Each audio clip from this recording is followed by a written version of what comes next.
एक शेयर कीजिएगा भैया, एक सपोर्ट कीजिएगा, एक लाइक दीजिएगा। अरे गया से ना निकल लो दीदी, अब तो ना रहलू ना, दोनों भैया के न रखिया बांध देलू ना जी। छोटका ना भैया आइल तो रखिया बांधनु जी, हाथ के कालाई के ना कंगन जी।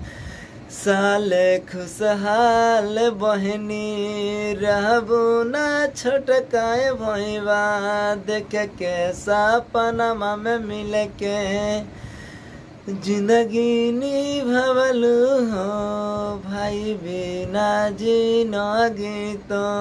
तीन गो तो भैया तूने कगो बहिनिया जी, माई के माना कवना पूरा जी। जब जाबे आई वो है दीदी, गया से कोरचिंगा वहाँ से जी, छोड़ के ना बतिया पर सोच के कालाई जी। हम के बांधल है खाती रहलू नाराज जी।